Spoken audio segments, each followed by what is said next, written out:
कहते हैं ना, सफलता सिर्फ मेहनत करने से नहीं मिलती, बल्कि सही सोच और सही रणनीति से मिलती है। कई बार हम किसी चीज़ को बाहर से देखकर उसके बारे में अपना फैसला बना लेते हैं।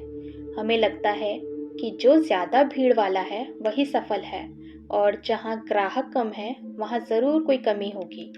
लेकिन आज की कहानी हमें सिखाएगी कि हर चीज़ वैसी नहीं होती जैसी हमें दिखाई देती है। ये कहानी है एक ऐसे इंसान की जिसने सिर्फ खाना नहीं बेचा, बल्कि लोगों की ज़रूरत को समझकर एक ऐसी बिजनेस रणनीति बनाई जिसे देखकर हर कोई हैरान रह गया। ये कहानी है राघव की। राघव एक मेहनती और समझदार इंसान था। बचपन से ही उसे खाना बनाना और लोगों को खुश देखना बहुत पसंद था।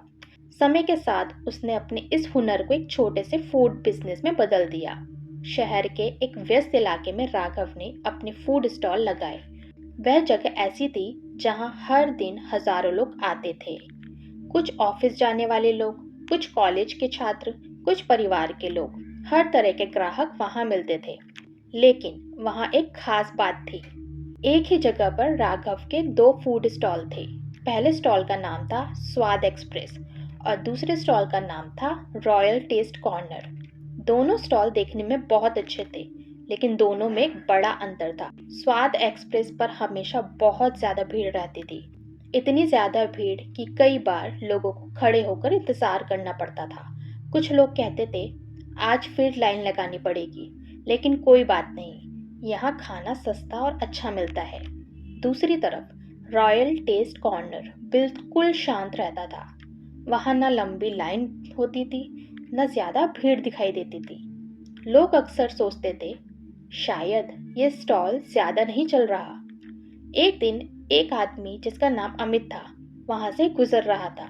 उसने देखा कि स्वाद एक्सप्रेस पर बहुत ज्यादा भीड़ लगी हुई है। अमित ने सोचा, इतनी भीड़ है तो खाना जरूर बहुत स्वादिष्ट होगा। वह वहां जाने लगा, लेकिन लाइन इतनी लंबी थी कि उसे काफी इंतजार करना पड़ता। तभी उसकी नजर पास के दूसरे स्टॉल रॉयल टेस्ट कॉर्नर पर गई। वहां बिल्कुल शांति थी। अमित ने सोचा, चलो आज यहीं खाना खाकर देखते हैं। वह रॉयल टेस्ट कॉर्नर पर गया और खाना ऑर्डर किया। कुछ ही देर में खाना उसके सामने आया था। पहला निवाला खाते ही अमित हैरान रह गया, क्योंकि खाना बहुत स्वादिष्ट बना हुआ था। क्वालिटी बेहतर थी और सर्विस भी बहुत अच्छी थी। लेकिन जब अमित ने मेन्यू देखा तो वह चौंक गया। रॉयल टेस्ट कॉर्नर के रेट स्वाद एक्सप्रेस से काफी ज्यादा थे। अमित के मन में सवाल आया। उसने स्टॉल के मालिक राघव से पूछा, भाई साहब, आपका खाना इतना अच्छा है, लेकिन आपके रेट इतने ज्यादा क्यों है? सामने वाले स्टॉल पर इतनी भीड़ है क्योंकि वहाँ खाना सस्ता है। ऐसी स्थिति में आपका स्टॉल कैसे चलेगा? राघव मुस्कुराया। उसने कहा, आपका सवाल बिल्कुल सही है, लेकिन असली कहानी कुछ और है। फिर राघव ने एक ऐसा सच बताया जिसे सुनकर अमित हैरान रह गया। राघव बोला, असल में स्वाद एक्सप्रेस और रॉयल टेस्ट कॉर्नर दोनों ही मेरे स्टॉल है। अमित ये सुनकर चौंक गया। उसने पूछा, मतलब दोनों आपके हैं? राघव ने कहा, हाँ, मैंने ये दोनों स्टॉल एक सोच के साथ शुरू किए हैं। स्वाद एक्सप्रेस उन लोगों के लिए है जो कम कीमत में अच्छा खाना चाहते हैं, और रॉयल टेस्ट कॉर्नर उन लोगों के लिए है जो थोड़ी ज़्यादा कीमत देकर बेहतर क्वालिटी और प्रीमियम अनुभव चाहते हैं। अमित ध्यान से सुन रहा था। राघव ने आगे कहा, अगर मैं सिर्फ महंगा स्टॉल खोलता तो बहुत सारे ग्राहक मेरे पास नहीं आते, और अगर मैं सस्ता स्टॉल खोलता तो जो लोग बेहतर अनुभव चाहते हैं वह मेरे ग्राहक नहीं बन पाते।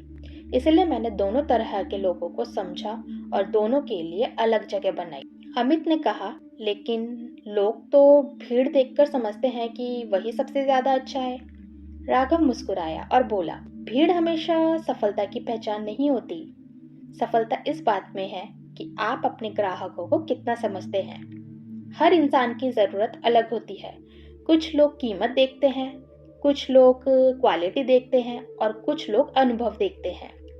उस दिन अमित को एक बड़ी सीख मिली।